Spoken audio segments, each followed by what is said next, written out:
Chapter 5.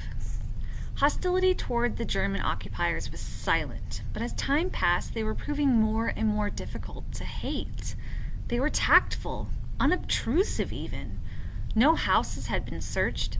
No foreign flags of occupation fluttered over the village. Lieutenant Weissman seemed as good as his word. The two communities existed side by side separately, ignoring each other respectfully.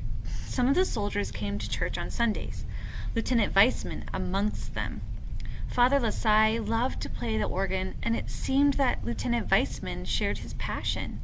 Father Lasai was only too pleased to let him practice on the church organ. Many of the soldiers came to the cafe in the evening, but even there they sat apart, at first anyway. It soon became apparent, though, that 2 or 3 of them had fought at the Battle of Verdun in the First World War, and it was not long before ancient enemies were exchanging reminiscences across the cafe, and with no rancor on either side.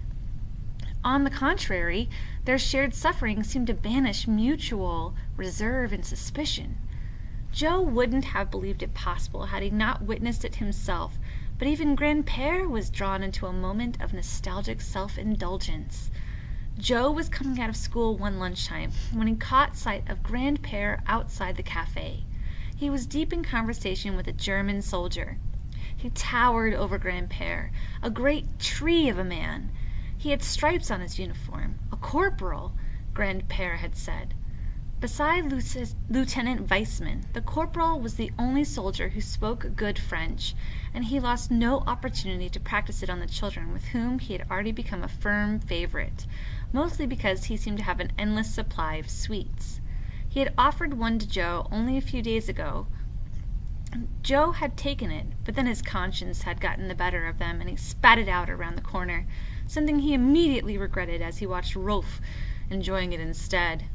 The corporal smiled at Joe as he saw him coming, and Grandpere looked somewhat shamefaced. On the way home, he explained. "It's hard to believe," he said, "but that corporal and me, we were very likely shooting at each other at Verdun." He shook his head. "Just 16 he was then, and validated out the same as me." And then he caught Joe's eye and was silent. This reunion of old soldiers broke the last of the ice, and therefore the village settled and adapted to the new normality of being occupied. Hubert had seemed more resentful than most at first, and because he had no inhibitions, was by far the most daring.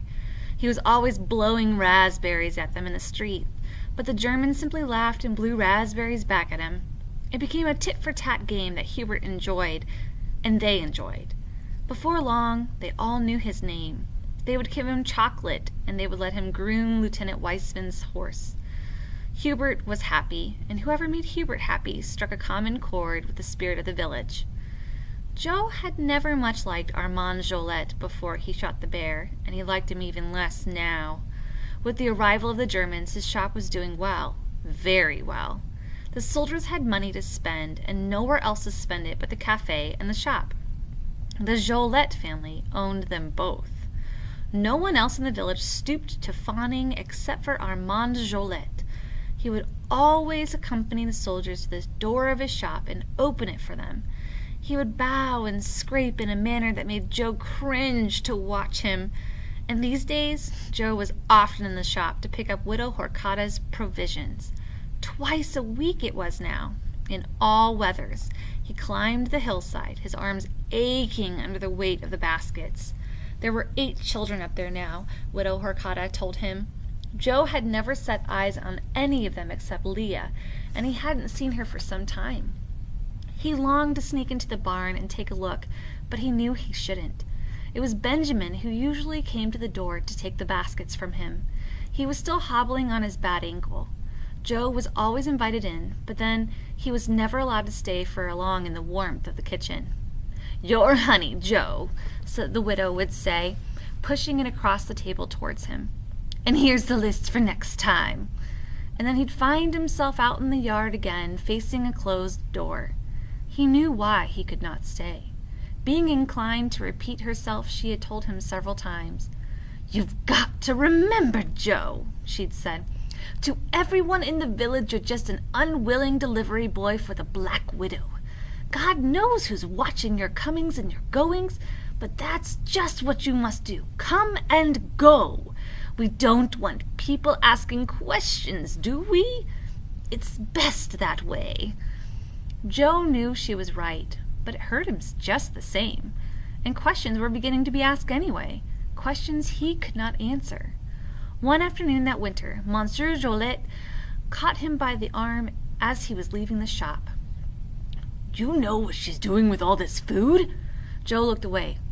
"She's up to something, isn't she?"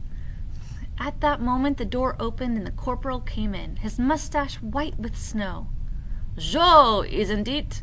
he said, stamping the snow off his boots. "Whenever I see you, you are carrying those baskets. You have a big family?" Joe said nothing. "It's for Madame Horcata, Corporal," said Armand Gillette. "Joe does her fetching and carrying for her. She lives on her own, but there's food enough there for a family of 10. I think she's storing it up for the winter like a squirrel." And he laughed a high-pitched, nervous laugh. "And how can I help you, Corporal?" "Cigarettes," said the corporal, and then he turned to Joe. "1 minute, Joe. I give you a hand. It's slippery out there." The corporal paid for his cigarettes, Armand Gillette counting out his change rather too meticulously and finishing with a flurry of thank yous before showing them out. The snow floated down in huge flakes. The corporal insisted on carrying both baskets. He had his head back and his tongue out to catch the snowflakes. He caught several before he got one in the eye and broke into laughter. "It makes me feel as if I am at home," he said. Joe walked along beside him, searching his mind for some way of extricating himself from the situation. "This widow," said the corporal, "where does she live?" "Up the hills outside the village," Joe said, and reached for the basket. "I can manage, honestly, I can." But the corporal would not let him take them. "How far?" 3, maybe 4 kilometers. "That's not so far," said the corporal, and they walked on. "Bavaria, you know." Joe shook his head. "In Germany, in the south of Germany, it's where I live, in a village like this, like Lascaux. There are mountains all about just like these. I am a forester, Joe. For me, you understand, this is like home." Joe was desperately trying to think of a way to get rid of him. "If she sees you," says Joe, "I won't get my honey." It was weak, but it was all he could think of. "Honey?" "She pays me, Widow Horcata. She pays me in honey, and if she sees you carrying the baskets for me, she won't pay me." "I haven't had honey since I left home," said the corporal. "Acacia honey and apple blossom honey, that's what we have at my home. My wife, she makes it. Of course the bees make it, but she looks after the bees. And my children, they love it. They eat it so fast I am lucky if they leave me a spoon to lick. They're all girls, my children, 3 of them. Can you imagine that, Joe? 4 girls in one house and me? No honey and no bees." His face was suddenly serious. "I never thought I'd miss them so much. One of them, she's gone to Berlin to work the telephones. She's the clever one." He stopped and put down the baskets. "These baskets, they are heavy. There is enough in here to feed the 5,000. Joe saw his opportunity and picked them up at once. "Thanks," he said. "I can take 'em now." "Very well," said the corporal. "But one day I must taste your honey, yes?" He looked up through the falling snow at the mountains around them. "I am like a bear," said the corporal, laughing. "I like honey, and I like mountains. I like snow. We have bears in my mountains, too, you know. And eagles. We have eagles." "So have we," said Joe. "I know," said the corporal. "I have seen them, and vultures, too. Have you ever seen eagles through binoculars, Joe?" "No." "In the spring, Joe, we go up to the mountains together, you and me, and we look at eagles with my binoculars, yes? With binoculars you can see an eagle as close as your nose, just like you can reach out and touch it. It's a promise, yes?" And the corporal turned and walked away. Once inside the warmth of the farmhouse, Joe did not want to leave, and for a change they did not seem to want him to either. They sat him down over a bowl of hot soup, which he blew on to steam his face warm. He had almost finished wiping his bread around the bowl when he realized that no one was saying anything. With his mouth still full of bread, He looked from one to the other and waited. It was clear they had something to tell him. "Joe," said Benjamin, "I know you have done a lot for us already." And as he spoke, he walked slowly over to the stove, leaning for support on the backs of the chairs as he went. He turned round and faced him, his face serious. "And we don't like to ask you." "Ask me what?" "We need money, Joe," said Widow Horcata. "We just haven't got the money to go on buying food. There's 10 of them in the barn now. They've eaten me out of house and home. The cow's gone dry, so there's no milk any more. I haven't even got any honey left to pay you. I've got enough money to last another week, and that'll be the end of it." She sank back in her chair. "There's only one thing we can do, Joe. I've got to sell my pigs. The children won't eat them, and Benjamin won't eat them. It's against their religion, and I can't afford to go on feeding them. With the money they can make, we can go on for a few more months, maybe. So they'll have to go. But I'm not selling them to anyone, Joe. Those pigs, they're like family to me.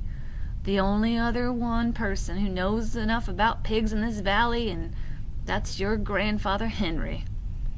Always used to keep pigs when he was a young man, and he was good at it, too. The problem is he's not going to buy them without seeing them, is he? And that's what I want you to do, Joe. I want you to bring him up here." Joe looked across at Benjamin. "Don't you worry nothing about him," Widow Horcata went on. "He'll be well out of sight, same as the children. Henry won't know anything, and what he won't know can't hurt him, can it?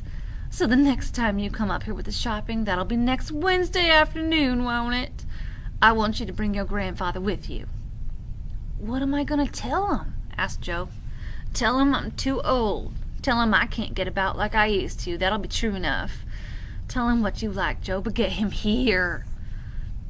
"Can you do it, Joe?" Benjamin said. "I'll try," said Joe. And he tried that evening whilst Maman was upstairs putting Christine to bed. "What? All of them?" said Grandpere, and he was frowning as he lit his cigarette and coughed the match out. "That's what she told me," said Joe. "She told me she's too old to go on." Grandpere shook his head. "Doesn't make sense. Doesn't make sense, any of it. She always had pigs up there, and her father before her. She loves those pigs like her own children. She'd never sell them, not unless she had to. I know she wouldn't. I tell you, Joe, if she gives up her pigs, that'll be the end of her. She'll have nothing left to live for." "Perhaps she needs the money," said Joe. "Well, I'd like to know what for," Grandpere said. "After all, she's only got herself to look after, hasn't she? She's been careful all her life. I just can't understand it. Still," he said, smiling through the cigarette smoke, "that's the first invitation I've had from her in nigh on 50 years, I'll go." He leaned forward and spoke low. "But don't you go telling your mother, Joe. She doesn't like her. And what's worse, she doesn't like me to like her. There's stories about me and the old widow. Not true, of course. But if I know your mother, she'll start thinking her thoughts. Not a word, eh?" Joe was quite used to by now on keeping secrets. One more would not be that difficult. Rolf followed them that Wednesday afternoon, but Joe did not notice him until it was too late. He tried to send him back, but he wouldn't go. You could never make Rolf do anything he didn't want to do. They were walking across Widow Horcata's backyard when he saw Rolf sniffing along the barn wall towards the door. When he reached it, he stopped, his nose thrust under the door and snuffling noisily. Then he began to scratch at it and whine.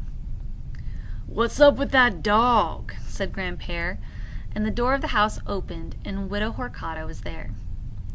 "I'll take those," she said, looking at Joe hard, and she almost snatched the baskets out of his hands. "You can take that dog home, Joe," she spoke sharply. "You know I don't like dogs around my place." She looked at Grandpere. "Well, don't just stand there, Henry.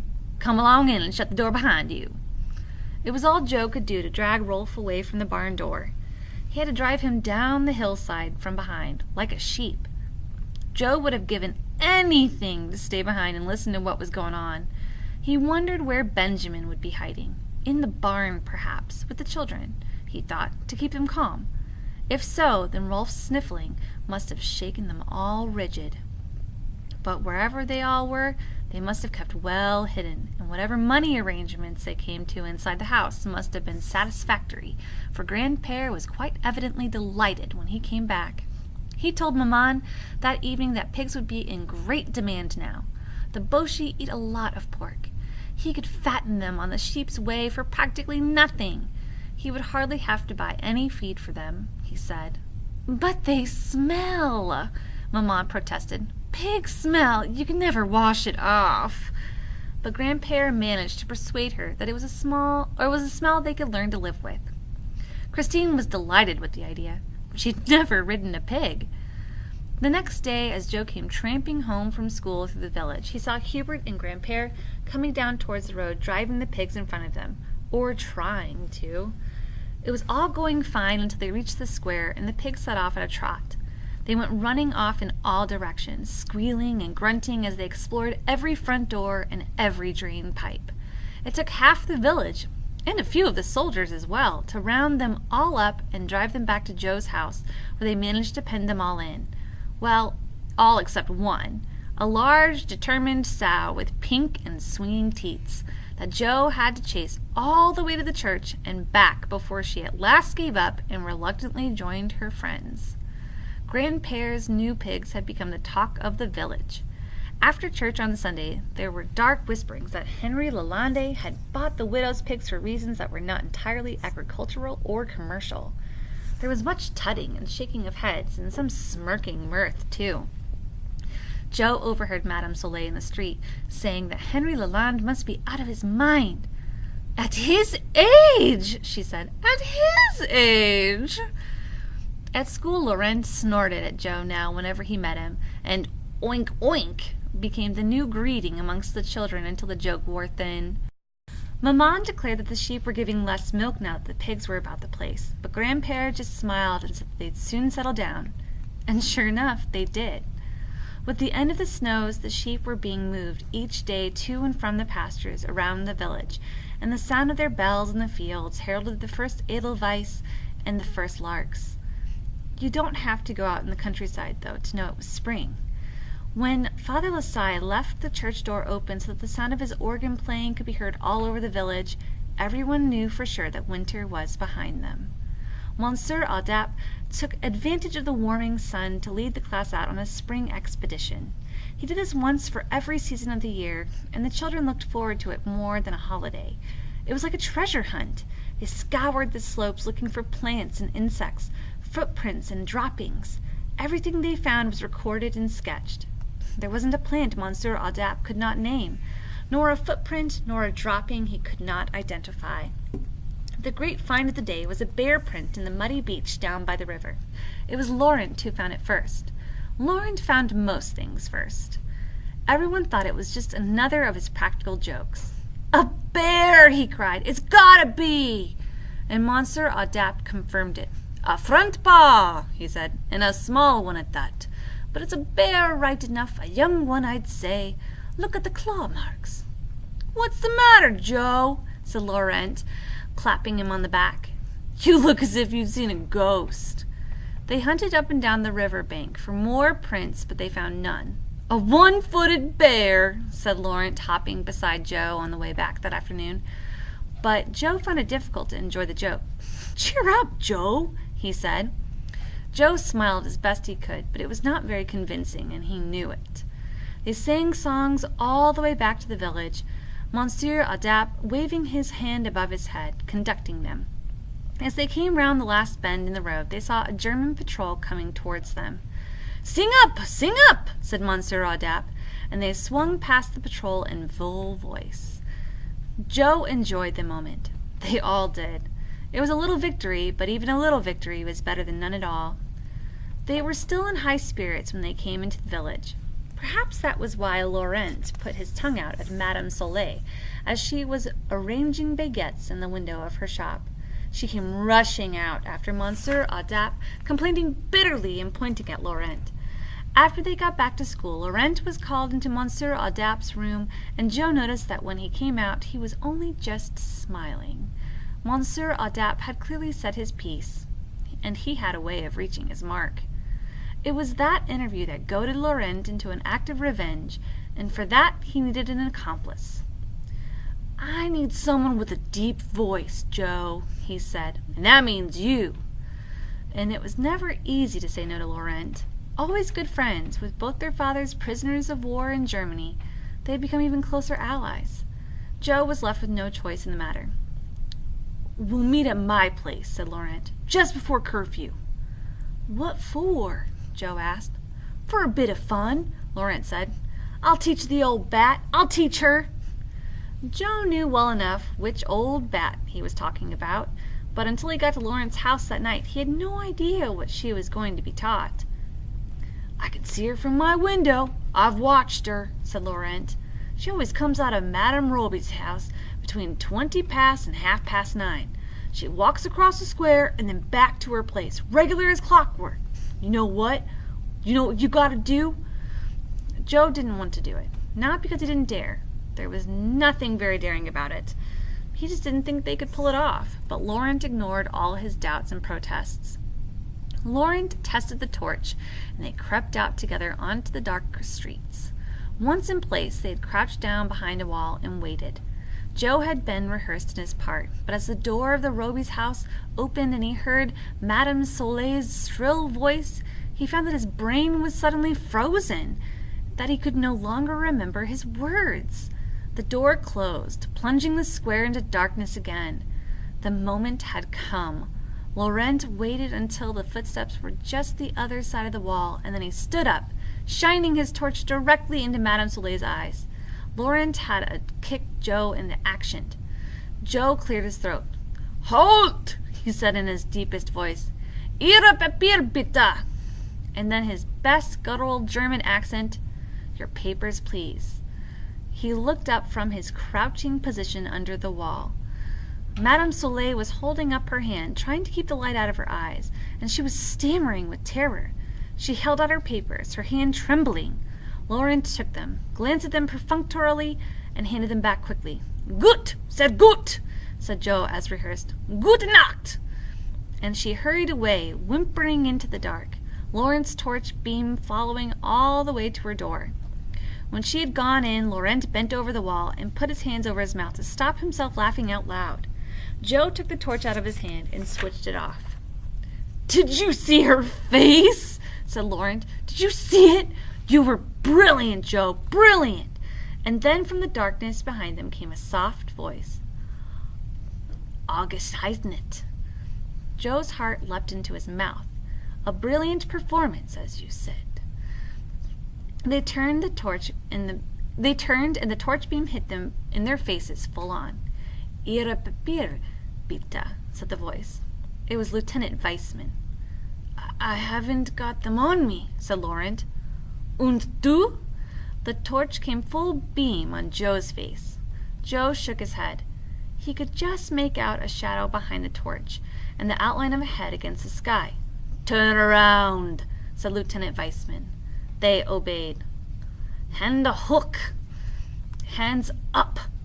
He kicked Laurent first, and Joe waited for his turn. When it came, it was more than a playful kick in the pants. It hurt just enough to carry a meaning. "Do not do it again," said Lieutenant Weissman. "You understand me? You have 1.5 minutes before curfew. Schnell!" They climbed the wall and ran home, going their different directions. Joe did not stop until he had shut the door behind him, and even then his heart could not stop pounding in his ears. Whenever Joe went up to Widow Horcata's farm with the shopping, now Benjamin would put off his shawl and come out into the yard to see him off. He would walk up and down to show him how much he was improving each time he walked more easily. First the stick went, and then within weeks the limp was almost gone. He had even tried running on it, but only for a few steps. "It won't be long now, Joe," he said. "We'll soon have the children away." Every time Joe asked how many children there were, the figure increased. "We've sent word," said Widow Horcata. "Time and again we've told them not to send any more down the line, but the children keep coming. There's 12 of them now." And suddenly Benjamin was never there anymore. For weeks, months, Joe never saw him at the house. Whenever he asked about him, Widow Horcata would just say he was in the barn with the children, or she would simply pretend not to hear. And when she did that, Joe never quite dared to probe any further. He never saw any sign either of the children. Every time he passed the barn, he longed to take a look inside. It was so difficult to imagine there were 12 children living in there. They hardly saw anything of Grandpere these days. He'd leave first thing in the morning. "Off up to work on the hut," he'd say. Apparently, there was a lot of storm damage, a great hole in the roof, and all the shutters had to be replaced. It was the same every morning. "You have to manage the sheep without me," he'd say. "I'll be back before dark." Hubert was always there to help Joe with the milking. He caught sheep better than anyone Joe knew. He seemed to understand them, to know which way they were thinking of going. His timing was perfect, stretching out his long arm and catching a back leg with consummate ease. One morning, when Grandpere had gone up to the hut again, the two of them had finished milking the flock, and they were taking the milk to Joe's mother in the kitchen when they heard a knock on the door. Joe answered it. A German soldier was standing there, and there was another behind him. "Orders of Lieutenant Weissman," he said, looking over Joe's shoulder into the house. "We are searching all the houses." "What for?" said Maman, coming to the door. Joe wasn't sure if the soldier understood or not, for he did not reply. "Entschuldigung," said the soldier, and he walked past them into the kitchen and up the stairs, his boots heavy on the boards above them.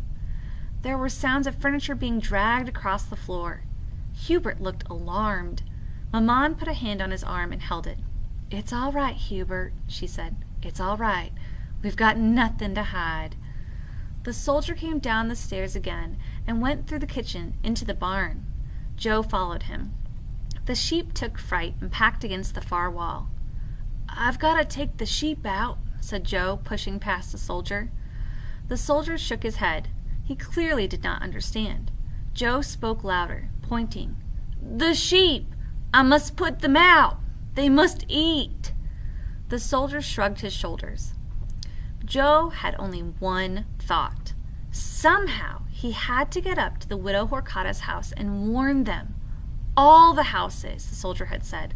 They were searching all the houses. The sheep moved infuriatingly slowly out of the village that morning, and Rolf was proving even more lethargic than usual. Several times they came to a complete halt, bunching tight together in the streets. Only Hubert's loudest whooping managed to shift them, and it was with some time before the sheep were up in their pastures and grazing. As soon as they settled, Joe left them with Hubert and Rolf and made for widow Horcata's farm, running. Halfway up the hillside he paused for breath and looked back down towards the village. A soldier on horseback was riding along the road towards where Hubert was sitting on the rock. Lieutenant Weissman, it had to be. He was the only one who ever rode a horse. There were two soldiers walking along behind him. Joe ducked into the trees. He'd have to keep under cover all the way to the farm. It would take longer, but he had no choice. He did not stop again until the back of the house was below him, and he was sure he could not be seen from the road below. He raced down across the yard and threw open the door. Widow Horcata was sitting in her chair, her mouth gaping. Her eyes flickered. There was someone behind the door. Joe turned to look. Grandpere was standing there, his arms raised above his head, and there was an iron in his hands.